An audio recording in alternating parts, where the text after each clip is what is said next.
puro, lo más magro, la parte más magra de una carne de res o lo más magro, y la grasa no vayas a cortarle algo de grasa. Lo que a nosotros nos parece más sabroso, bueno, cuando menos a mí, la comida kosher no lo tiene, porque así les enseñó Dios. Pero también hay otros productos aparte de carne. Bueno, pero ¿qué pasa en el Nuevo Pacto, en el Nuevo Testamento? Vamos a leer. Chicos, el reino de Dios no es comida ni bebida. Y en otras partes dice que todo nos es lícito. Y que si bendecimos los alimentos por vía de Dios, todos pueden ser provechosos para nosotros. Dice, porque el reino de Dios no es comida ni bebida, sino justicia, paz y gozo en el Espíritu Santo. Ese es el reino de Dios. Y el reino de Dios, les repito, significa que nosotros estemos sujetos a la palabra de nuestro Dios y que lo sigamos. Eso quiere decir que estamos en el reino. Nos accede, nos abre la puerta, transformando nuestra manera de ser. Acuérdense de aquello que le dijo tienes que nacer de nuevo, si no, no puedes entrar en el reino de Dios. Lo que le dijo Cristo a aquel líder de los fariseos, que se llamaba Nicodemo. Estar sujeto a la palabra. Estar sujeto. Entonces, cuando rezamos, Padre nuestro que estás en el cielo, santificado sea tu nombre, venga a nosotros tu reino, venga a nosotros el dominio de tu voluntad para que yo la haga. Eso significa estar en el reino de Dios. Así que sigamos, dice Pablo en 19:20, así que sigamos lo que contribuye a la paz y a la mutua edificación. Los cristianos somos pacificadores. Los cristianos estamos con el ministerio de la reconciliación. Primero reconciliarnos con el Dios Todopoderoso y después reconciliarnos con la pareja, con nuestros hermanos, vecinos y con todas las personas que nos rodean, porque acuérdense que el mandamiento es sencillo. El juicio que Dios establece en su palabra para cada uno de nosotros tiene una regla, tiene un mandamiento, no Dios. Ese, amarás primero a Dios sobre todas las cosas, pero nadie lo cumple. Y a tu prójimo como a ti mismo tampoco somos muy cumplidores de ese. Por eso necesitamos poder de Dios en nuestra vida. Pero digamos, sigamos leyendo. Sigamos lo que contribuye a la paz y a la mutua edificación. No destruyas la obra de Dios por causa de la comida. Y ahí viene un comentario, esta no es palabra de Dios, sino de Rafael. Pablo venía de la sencillez con la que los cristianos se relacionaban unos con otros, y a la sencillez de su búsqueda del anhelo de Dios. Entonces debemos valorar la fe original de la época de los primeros discípulos, sin tanta liturgia ni ceremonialismo, sin tantas formalidades ni regulaciones, donde podían llorar juntos, abrazarse, ponerse de rodillas en una simple paralla, llorar como hemos visto ahorita en lo que hemos leído. Ya casi terminamos, hermanitos, aguanten. Verso 22. ¿Qué hay pues? Aquí lo tengo, vamos 56 minutos y casi siempre nos tardamos máximo 65, 66.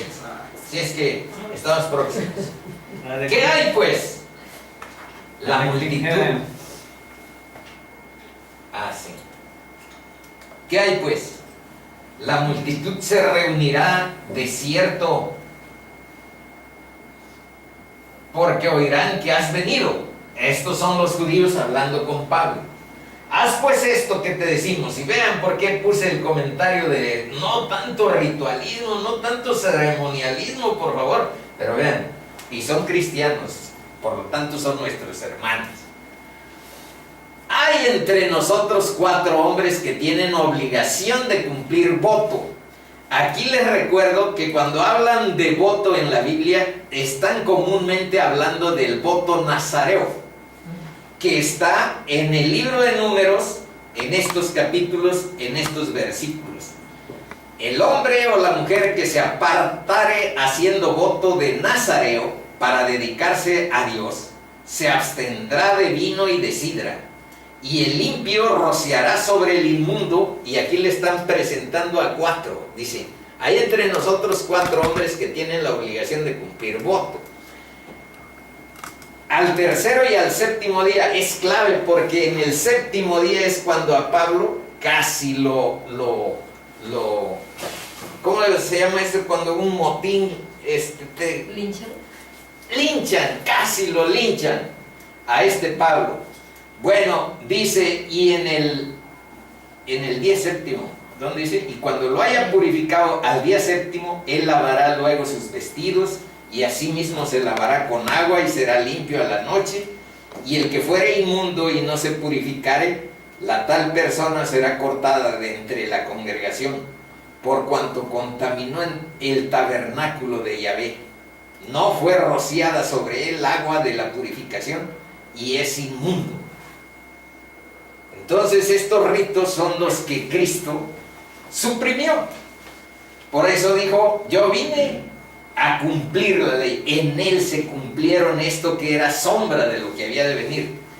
Sin embargo, pues aquí todavía tiene unos cuantos años, frente a miles de años de tradición del pueblo judío, pues estos cristianos le impusieron, y Pablo aceptó. Vean que, y dice, tómalos contigo a estos 4 que tenemos nosotros para cumplir un voto nazareo, paga sus gastos para que se rasuren la cabeza, y todos comprenderán que no hay nada de lo que se les informó de que tú eres un apóstata de las enseñanzas de Moisés, que andas en contra de la circuncisión y les dices a los judíos que ya no se circunciden acerca de ti, sino que tú también andas ordenadamente guardando la ley de Moisés. Pero en cuanto a los gentiles que han creído, nosotros les hemos escrito determinando que no guarden nada de esto, solamente que se abstengan de lo sacrificado a los ídolos, de sangre, de ahogado y de fornicación. Esto ya lo vimos en un capítulo anterior, que fue el concilio de Jerusalén, que entre los gentiles no se les iba a pedir nada de que se circuncidaran o de que se sometieran a estos ritos, solamente que no coman de lo sacrificado a los ídolos, cosas con sangre.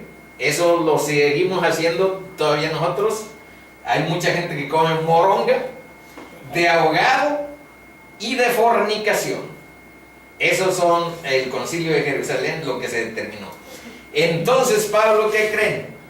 Aceptó todo lo que les propusieron sus hermanos de Jerusalén. Bueno, yo pienso que haría lo mismo también. Tomó consigo a aquellos hombres, y al día siguiente, habiéndose purificado con ellos, entró en el templo para anunciar el cumplimiento de los días de la purificación, cuando había de presentarse la ofrenda por cada uno de ellos. Último. ¿Pero cuándo? No, todavía no. Sí, está algo largo. Pero cuando estaban para cumplirse los 7 días, unos judíos de Asia, aquí aparece el Trófimo que les había dicho con anterioridad, que vienen de Éfeso, acompañando a Pablo. Unos judíos de Asia, al verle en el templo, alborotaron a toda la multitud y le echaron mano, dando voces: varones israelitas, ayudad. Este es el hombre que por todas partes enseña a todos contra el pueblo, la ley y este lugar, el templo. Y además de esto, esta es una gravísima acusación, pero es mentira. Pablo no metió a nadie. Pero vean, lo que quieren es lincharlo.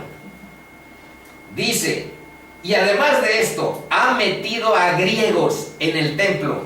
Había un atrio que se llamaba el área de los gentiles. Hasta ahí podían entrar en el templo de Jerusalén los gentiles, los que no eran judíos.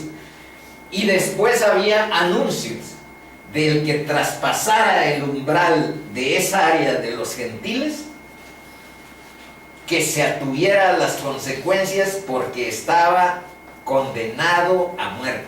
Así estaba el templo de Jerusalén.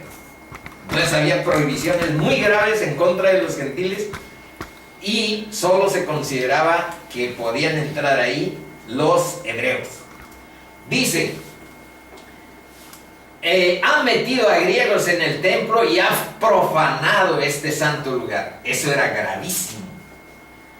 Porque antes habían visto con él, esto explica el autor Lucas, porque antes habían visto con él en la ciudad, estamos hablando de Jerusalén, a Trófimo, uno que venía de Éfeso, y estos eran de Asia, eran de Éfeso también. Estos judíos reconocieron a uno de sus paisanos que andaba con Pablo y urdieron la trama de que lo había metido al templo, a quien pensaban que Pablo había metido en el templo, pero no era cierto. Pero vean lo que provocó. Así es que toda la ciudad se conmovió y se agolpó al pueblo, y apoderándose de Pablo le arrastraron fuera del templo e inmediatamente cerraron las puertas. Y procurando ellos matarle, se le avisó al tribuno de la compañía que toda la ciudad de Jerusalén estaba alborotada. Entonces este tribuno, que es la autoridad del imperio romano en Jerusalén, tomando luego soldados y centuriones, corrió a ellos, y cuando ellos vieron al tribuno y a los soldados, dejaron de golpear a Pablo. Ellos estaban decididos a lincharlo, pero Dios, la mano de Dios, por aquí está amparando a este sujeto. Entonces, llegando el tribuno, este tiene autoridad imperial, le prendió y le mandó atar con 2 cadenas, y preguntó quién era y qué había hecho. Pero entre la multitud unos gritaban una cosa y otros otra, y como no podía entender nada de cierto a causa del alboroto, le mandó llevar a la fortaleza. Al llegar a las gradas, aconteció que era llevado en peso por los soldados a causa de la violencia de la multitud, porque la muchedumbre del pueblo venía detrás gritando ¡muera! Cuando comenzaron a meter a Pablo en la fortaleza, dijo al tribuno, imagínense eso, fíjense, ¿se me permite decir algo? Y le dijo el tribuno, ¿sabes griego? Porque le habló en griego. ¿No eres tú aquel egipcio? Lo habían confundido con un matón. Eso vamos a ver. ¿No eres tú aquel egipcio que levantó una sedición? Sedición es una revuelta, es una rebeldía. Antes de estos días, y sacó al desierto los 4,000 sicarios. Ay, ya había sicarios. Ándale, de aquí viene esa palabra ya desde hace mucho tiempo. Pero aquí históricamente hay un personaje que levantó una revuelta alrededor de Jerusalén y tenían como líder a un egipcio, y con él le están confundiendo a Pablo. Dice, ¿no eres tú aquel egipcio que comandaba 4,000 sicarios? Entonces dijo Pablo, yo de cierto soy hombre judío de Tarso, ciudadano de una ciudad no insignificante de Cilicia, pero te ruego que me permitas hablar al pueblo. Y cuando él se lo permitió, fíjense, ahí está hablando en griego, pero ahora vean que cambia, ahora va a hablar en hebreo. Y cuando él se lo permitió, Pablo, estando en pie en las gradas, hizo señal con la mano al pueblo, y hecho gran silencio, habló en lengua hebrea, diciendo, y este discurso es la preparación del Hechos 22. Aquí termina el capítulo 21. Entonces, por eso les decía que iba a haber cierta interrupción, que era preparación para un discurso importante que va a dar en el capítulo 22. Pero toda esta historia sucedió en Jerusalén, por lo que acabamos de leer. Estamos justamente en el tiempo. Les pido que nos pongamos medio minuto de pie, solo para agradecer a nuestro Dios. Padre, te damos muchas gracias por el privilegio que nos das de meditar en tu palabra. Gracias, Señor, te pedimos que bendigas la vida de todas las personas aquí asistentes. Bendice sus familias, bendice sus trabajos, bendice sus vidas. Te pedimos que nos guardes y nos protejas. Vivimos en un mundo lleno de oscuridad, que si bien, como decíamos, la sabiduría nos ha permitido medicinas, nuevas formas de producir alimentos, no ha transformado el corazón de los hombres todavía.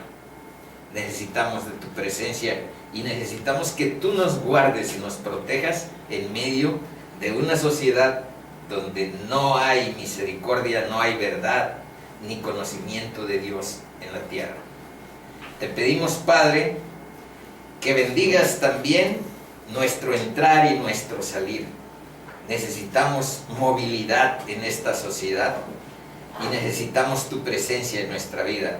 Fortalece nuestra fe y que podamos caminar en la luz de tu verdad. Te lo pedimos todo, Señor, en el nombre de Jesús. Amén. Amén. Ay.